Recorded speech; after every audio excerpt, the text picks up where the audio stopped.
կանգնած ենք այդ ժանգոտված գաղափարի շուրջ, որ իբր թե անկախ ենք։ Անկախություն չի լինելու, ոչ մեկը չի ճանաչելու դա բացառված է։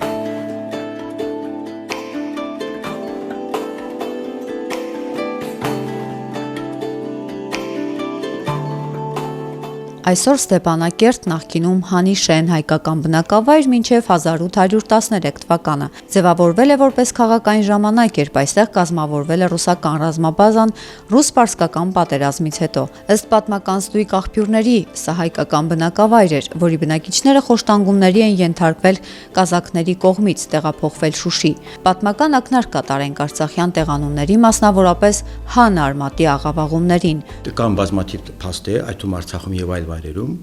որոնք ուրեմն որտեղ շենը թարգմանվել դարձվել է քենտ։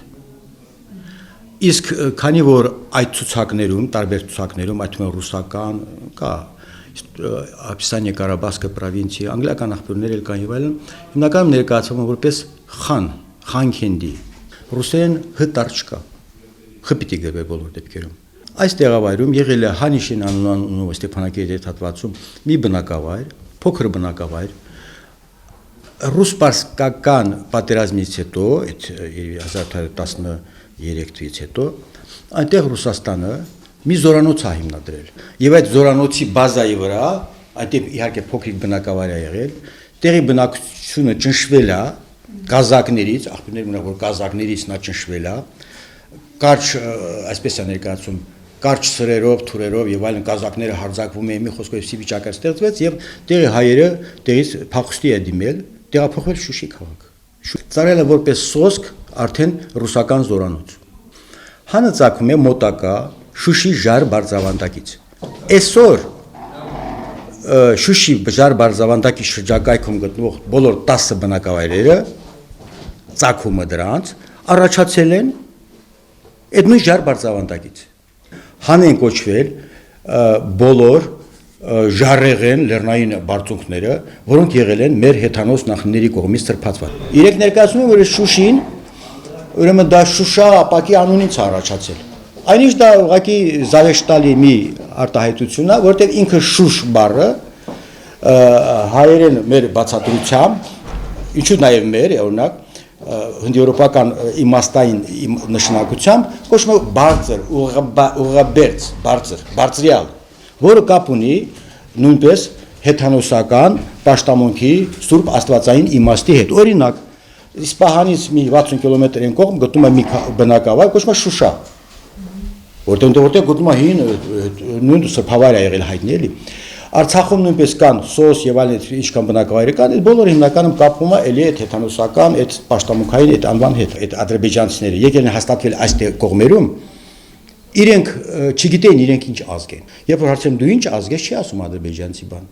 Ասում ես մահմեդական եմ։ Որպեսզի այլևս չաղավաղվի մեր պատմությունը, պետք է մեկ ամբողջություն լինենք։ Այս ամենը պառակտվածության արդյունք է, երբ ոչ վաղ անցյալում անհայրենիք ու ինքնությունը չիմացող ցեղախումբը այսօր պահանջատեր է մեր նախնյաց հայրենիքի ու պատմական արժեքները սեփականացնելու մոլուցքով աշխարհին ներկայանում է իր սուտ մեկնաբանություններով։ Մտահոգությունները շատ են, ուսումնասիրելով պատմությունն ու գիտակցելով այսօրեական խնդիրները, շարժման ակունքներում կանգնած պատմաբանը ցավով է փաստում, որ Արցախի ժողովրդի համար ամենակարևոր խնդիրը միացումը մայր հայրենիքին քաղաքական դաշտում չի ներկայացվում որպես ամենակարևոր օրհասական պահանջ։ Արցախյան շարժման որոշ միջոցառումների ես չեմ մասնակցում, ինչ չեն ասում, եւ դա այն դեպքում, որ ես առաջին կենթանի վկաներից մեկն եմ։ Կանգնած ենք այդ ժանգոտված գաղափարի շուրջ, որ իբր թե անկախ ենք։ Նույն ժողովուրդը լինի մասնատված ու տարբեր համակարգերում, ուրեմն